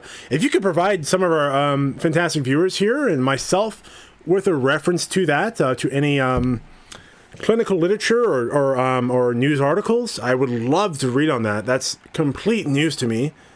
And I'd be really curious about the how that works. Okay. G Wolf also says, being an introvert is good for situations like this. I also don't like small to medium-sized crowds. I hate a group of 1,000 plus, and it's all good. Really? Now, Gary, I think for me, well, let me ask you, like a group of 1,000 plus, that seems to me, at least, as a number so large that it kind of like becomes so large that it's almost irrelevant, right? Like there's so much going on. It's like walking down the street of New York. There's so many people on the streets, right? Almost nobody would recognize you or care to recognize you or could actually physiobiologically recognize you, right? Because as I understand it, as human beings, we're only capable of like keeping in our memory or our active memory like 150 groups or individual peoples in a group. So when you pass that threshold, like it's kind of irrelevant. So what is it about 1,000 people that unnerves you? And is it similar to... Does that spectrum of being unnerved remain static, whether it's a group of 2 people versus a group of 1,000 people, or are there gradations of that throughout that metric? Yeah, just curious. Okay, let's see what we got here. Oh, Jim Boyer says Rob just announced no Robservations today. All right. Wow. Well, you know what? I do have work at 3 o'clock, so I got to peace out of here at least in 1 hour. We are well beyond our time here, guys. So seriously, thank you all so much for being here. So much enjoying talking to you about these topics. I think we still have our last topic to cover, but we're all caught up here in the live chat. Our fantastic content producer, Miss Tiffany Washington, is here moderating the chat, keeping active, making sure everything is moving smoothly. So thank you, baby. But yeah, Rob's off, so that's good. I know Campia started at 10 o'clock today, which is different from his 12 noon time. But it is open mic, so you have to pay to talk to him, where you can talk to me for free. You can also submit a super chat. Holy crap, we got Brian Hepburn. He's in here. Brian Hepburn has not highlighted my name at MoviePOP, but glad to see he's here in the chat. Thank you for tuning in, bro. We still have one last topic to cover, but we're still caught up on this second to last topic here. We got on the side tangent with Dr. Nina Worcel in regards to COVID-19, what patient population is most affected by it, which she alluded to me was related to blood type. Type A is most affected, as opposed to type O, like myself, the least affected. Very interesting. I had not heard any literature on that. So, yeah, doctor, hit us up with that link. If you have it. I would really like to hear that. But generally, as I was saying before, guys, I think, if you're just a healthy individual. Now, don't get me wrong, guys. If you follow me on my Instagram, and you can add me, my personal Instagram, at Peaced Out Premiere, Premiere, or I don't really post personally on the MoviePOP Instagram. It's at MoviePOP Official. Or if you can find me on Facebook, and good luck, my real name's not on there. I'll give you a hint, it's Darius Matteo Willicat. That's the one time you'll get to hear it. But anyhow, if you hear it, you'll see that I'm out and about. My wife and I, we like to take walks at night during the, outside in downtown. We'll go biking, we'll go hiking, we'll go to stores. We're outside, we're out and about as much as we can be. Whatever's open, we're there. When we go to stores, we've got gloves on, we've got masks on, the basic level PPE, we're covered. I think that will be enough to suffice, provided you're not immunocompromised, you're not an unhealthy individual. And of course, guys, please recognize I'm a layman, I'm a nobody speaking about this. But it is interesting to hear that Dr. Nina has informed us that blood type does play into that as well. So, yeah, anyhow, let's talk about movies. Back to that here. Brian Hepburn does it. Hey, DJ. What up, man? Welcome to the chat. Welcome to the live stream. Glad to have you here. Yeah, we've got a fantastic group of people here. Oh, G-Wolf, I think I missed you. I read it. I didn't say it. You said, hey, I missed a comma. 1,000 plus is better. Okay, cool. So you like groups of 1,000 plus. Basically, you can just kind of, disappear into the abundance that is a group of people, 1,000 plus. So, guys, I have only one more topic. Thank you, Jim, for letting us know about hitting that like button, subscribing. He says that 1 millionth like will receive a lifetime supply of Jim Crow real Kentucky whiskey. You goddamn right, boy. That Jim Crow whiskey, baby. It's good stuff. Kentucky proud. All right, so we got Brian Hepburn here. I'm going to move into the last topic. And this is coming to us from the lovely people at IndieWire. This is big news. Darren Aronofsky reveals that the studio killed his Batman movie over the Joaquin. Sounds like a black woman. And my name's Wafina. Shaniqua. Shaquanda Phoenix casting. Joaquin Phoenix casting. From Phoenix to Taxi Driver inspiration, Aronofsky's Batman vision sounds like a whole lot like Joker. Look at that sexy. Dude, isn't he sexy ugly? Now, I think, Jim, we spoke about this last week. Who was it? Shelley Duvall from The Shining? I said, she's kind of like so ugly that she's hot. She's got that weird in-between. I think Joaquin Phoenix has got that same thing going on. I mean, I'm not gay. Babe, is he hot? Hot ugly? Hot ugly. She confirms, and she's like a 10. I'm like a 8. So if she thinks he's hot ugly, he's hot ugly. Especially with that little cleft lip thing he's got going on there. Yeah, anyhow. Excuse me for just one moment. Let me lubricate the pipes here. Joaquin Phoenix won the Academy Award for Best Actor this year, thanks to his performance in Joker, which was last year, 2019, in which he starred as an early iteration of the infamous Batman villain, but it turns out, once upon a time, the actor could have played the Caped Crusader himself. Oh, this only gets better, guys. Darren Aronofsky. Now, guys, if you don't know Darren Aronofsky, I think he's most famous for Requiem for a Dream, Mother, which I absolutely loved. I think Mother was masterpiece filmmaking. Darren Aronofsky looks back at his failed comic book film, quote, Batman Year One, and reveals it was his desire to have Phoenix star as Bruce Wayne that got the early aughts project killed by Warner Brothers studio executives. Ugh. Damn those suits and ties. But this is the first time the director has shared the studio's refusal to hire the actor.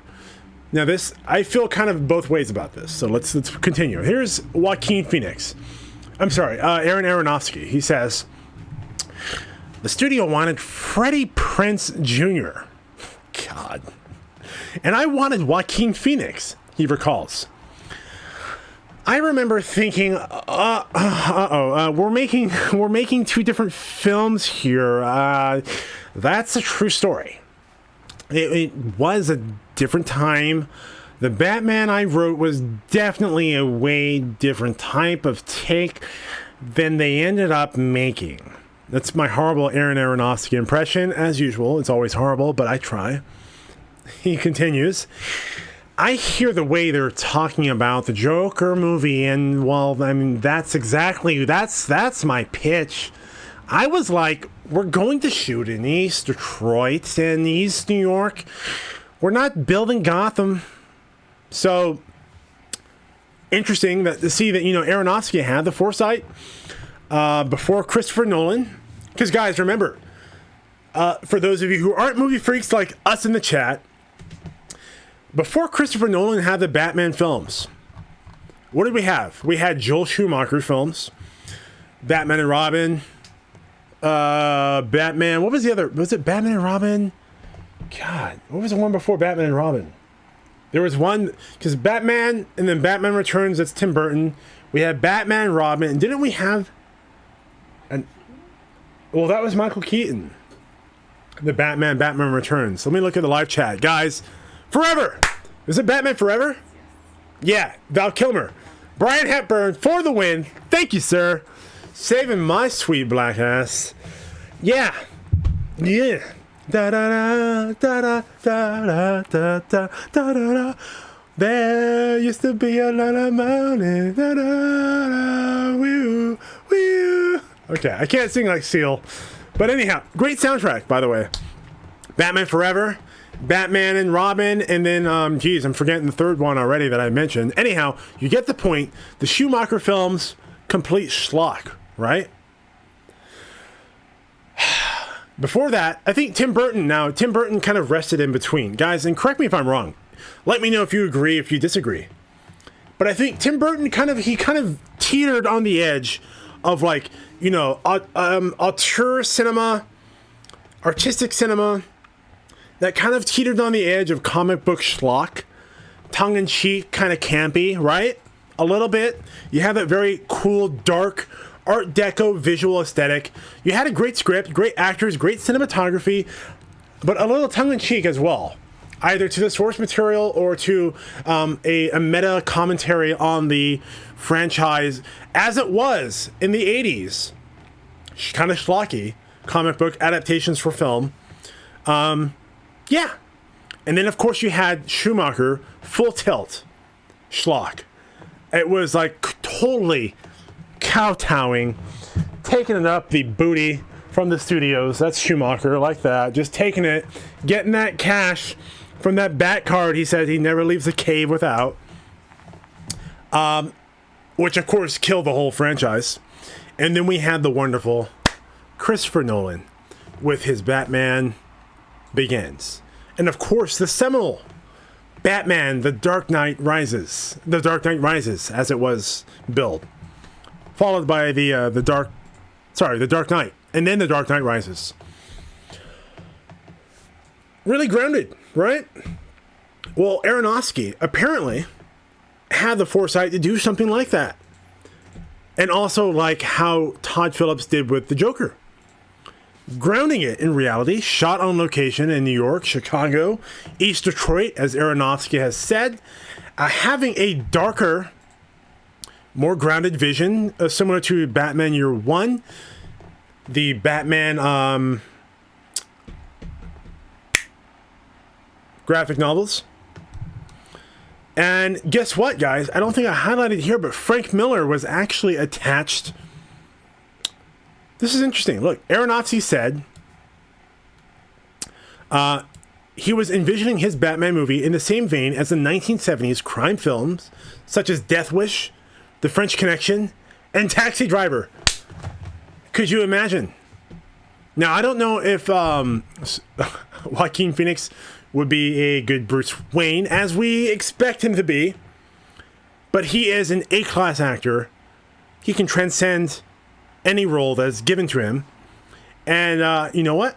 I'm gonna give him the benefit of doubt. How do you feel about that? Sure, he's not what we would expect a typical Bruce Wayne character to be. But could he lend something different to the role? A more darker, more muted performance, as he did for the Joker. Very subtle, very grounded in reality, very visceral, Academy Award commanding performance for Bruce Wayne. I think he has the chops to do it. So guys, let me know, what are your thoughts in the comments, in the live stream here. I'm going to read them on screen right now. Darren Aronofsky of Requiem for a Dream, Mother films, casting or proposed casting for Joaquin Phoenix as Bruce Wayne in his Frank Miller co-written adapted screenplay of Batman Year One, the graphic novel, for a presumed one-off or trilogy of Batman films before the Joker, before Chris Nolan's Batman anthology came out. What are your thoughts on that? Did Warner Brothers drop the ball?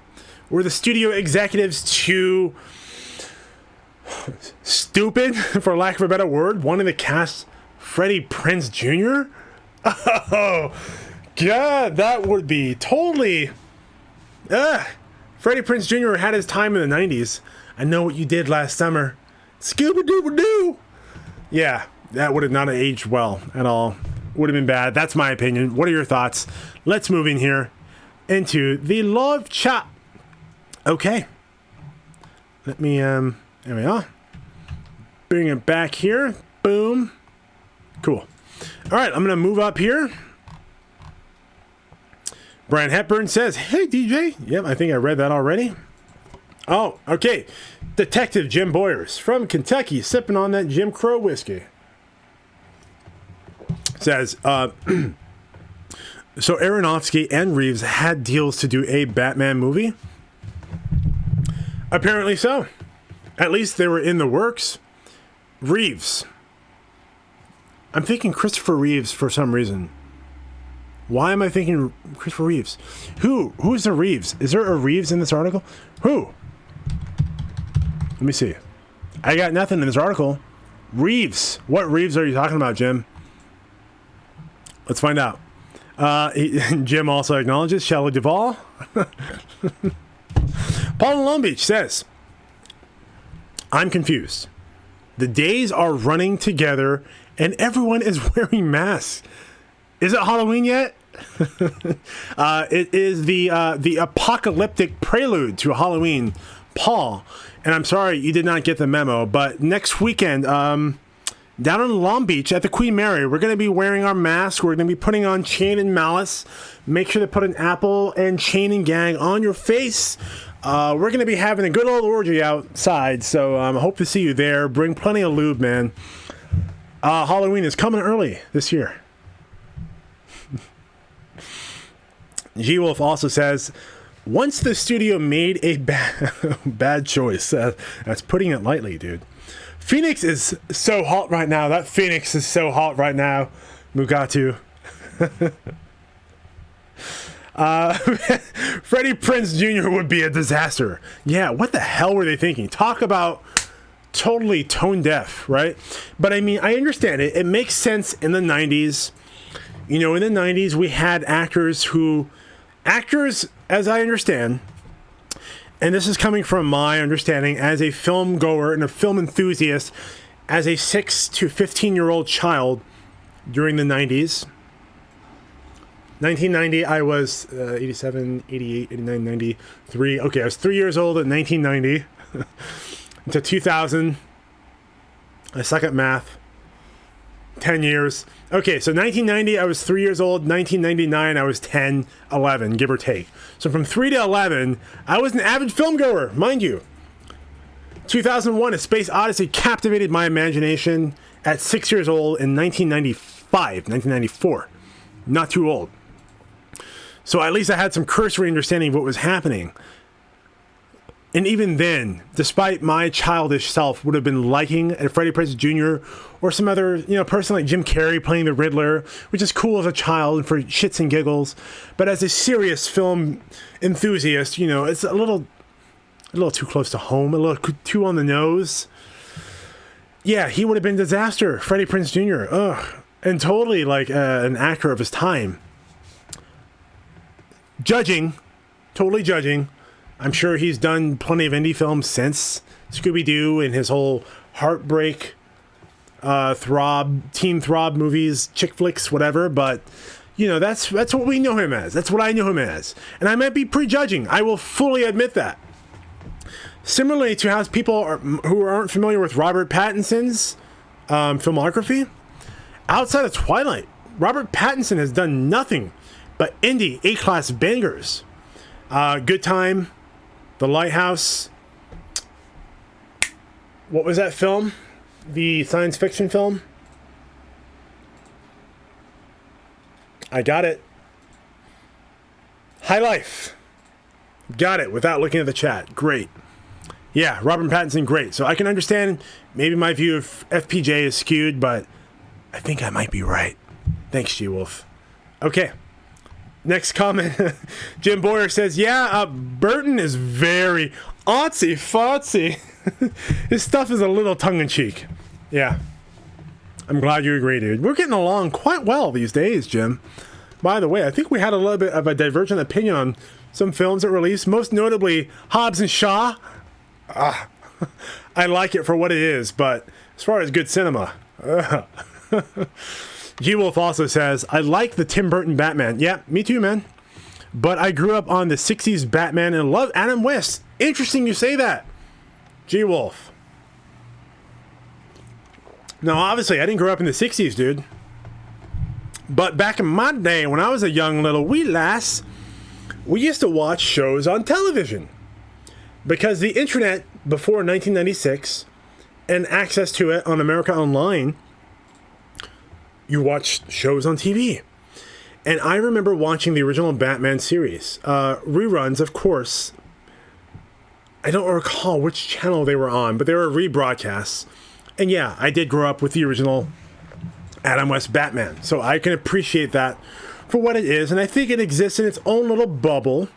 And we can appreciate it for the time in which it was made, in the format for which it was made, and appreciate it in its own little bubble context. I agree with you. Yeah, no qualms there, bro. Okay, let's see here.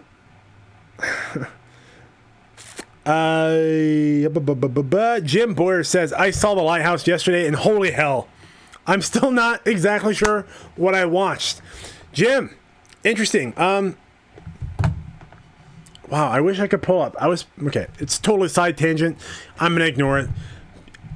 The point is, I'm not sure what I watched either, and I came into contact with a film producer and a film store owner. He owns like an archive of 35 millimeter films. When I was in Southern California, he actually sold 35 millimeter prints to Quentin Tarantino himself, and we had a nice discussion about genre cinema.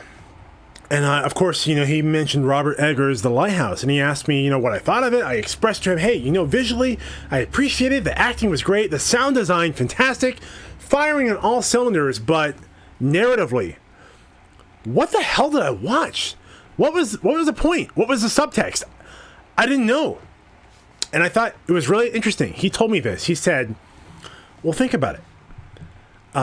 I think The Lighthouse, the environment upon which Robert Pattinson and Willem Dafoe were situated upon, was a metaphor for purgatory. That, Robert Pattinson's character, and spoiler alert, right now, I'm going to give you 5 seconds. 5, 4, 3, 2, 1. Spoiler alert lifted. Robert Pattinson was on this island, presumably in the real world, but in reality, we know he was a bad person. He did bad things throughout his life, and presumably he died, and that this was a stopping place for him upon his next stage into the afterlife. Which kind of like makes sense, right? Because we see the film as it plays out. We take it as a matter of factly, right? This is what's happening in real reality. But what really kind of made me think like you, what the hell did I watch? Was Willem Dafoe masturbating to that lighthouse, getting it off, with some spiritual light. And then of course, Pattinson at the end of the movie, getting access, again, spoiler alerts, getting access to that light, and then something happening, and then him being on the beach and having crows picking at him. And I'm like, okay, well, this scene tells me that something supernatural is happening, but everything else I watched kind of was half and half. So what's the reality of the situation? So I think if you view it upon that context in mind, that, hey, this is a whole metaphysical construct. This is not reality. This is a stepping place into the afterlife. It's purgatory. And this is a deterministic experiment for them to find out whether or not they're going to hell or heaven. I think it makes sense in that context. Hopefully, this is mind-blowing for you as well, Jim, as it was for me. All right. Jim also says, who is making the Batman with Pattinson? Well, wasn't that Matt Reeves? Oh, touche. Okay, cool, Jim. Thank you, bro. He also says, I thought it was someone named Reeves. Wait, I see Brian Hepburn has it. And Brian, yep, Matt Reeves. Okay, yep. Thank you, guys. Yes. Got a little lost there, but because we're talking about Aronofsky. It's all making sense. Now, I'm going to give Dr. Nina Worcel a pass here. I know she's not familiar with the format. I did happen to catch her comment here. Doctor, please, if you could, in this broadcast or a forthcoming broadcast, highlight my attention by submitting your statement or question with @MoviePOP. I'll see it highlighted in yellow or orange for me to read on screen. Dr. Nina does say, there's a research paper stating O blood group contains both A and B antibodies that the A blood group lacks. Wow. Antibodies. Fascinating. Huh. Well, you know what? I will look that up, Doctor, and I truly, genuinely appreciate you bringing this insight to me and to everyone viewing right now. I think it's paramount that we all stay safe and we all keep in context with our own specific biology and, of course, as you mentioned, blood types. while also maintaining social distancing, wearing protective PPE when we're out in public, and doing everything we possibly can to keep ourselves away from any potential contact with this pandemic, which I believe the CDC, at least in our hospital group, have isolated to being specific to droplets. So droplet isolation is what you need to be most focused on. I mean, somebody who coughs without a mask and spreads particulate matter in the form of liquid on your face and other various areas, most prominently into mucous membranes like your eyes, your nose that absorbs air, your mouth. Wearing a shield is paramount. Not just a mask, it's primarily droplet isolation. Doctor, correct me if you think I'm wrong on that point, although I'm most assuredly confident I am right, based off of the literature I've read and what our hospital has told us. Okay, I'm gonna get some more some more comments covered here. And guys, good Lord, we're almost an hour past our broadcast time. Glad you're all here. This is the best part, honestly, talking to you, reading the questions, reading the comments, because we're done with the topics. So, Paul in Long Beach says, you watched Batman 66 in 1996? Thanks for making me and Jim Boers and G will feel old, DJ. You're most welcome. Dude, I feel old. I'm 33 now. Got a couple gray hairs here. My wife has informed me that I've got like 5 or 6 or 8. Is that right? 5 or 6 or 8 around here.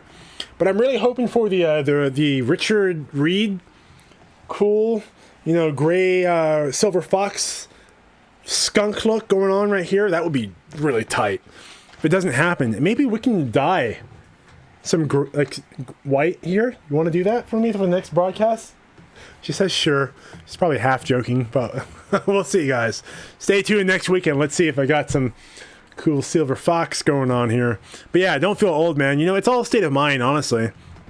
I've met people who are younger than me, who are mentally way older, and people who are older than me, who are like, just seems like I'm talking to a buddy. So it's all a state of mind, my man. Don't worry. Anyhow, as I get older in my years, I don't want to be the stupid idiot 20-year-old that I was before.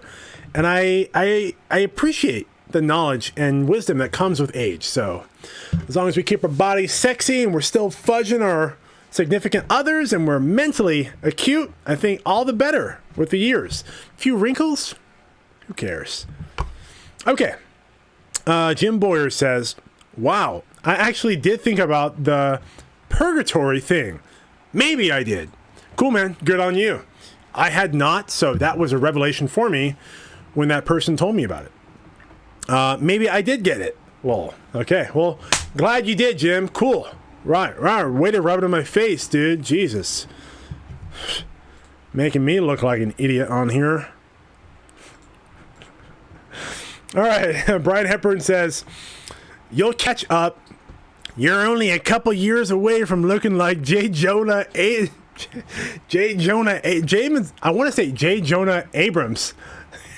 J.J. Abrams. You movie nerds will get this. J. Jonah Jameson, yo. Only a couple years, dude. Come on. Fucking... What's the actor's name? J.K. Simmons? That guy's like 60 years old, bro. He's more like a couple decades away. Come on, man. All right, guys. We are about a minute before 2 p.m. I have to go to work in an hour and get a little afternoon delight in, if you know what I mean.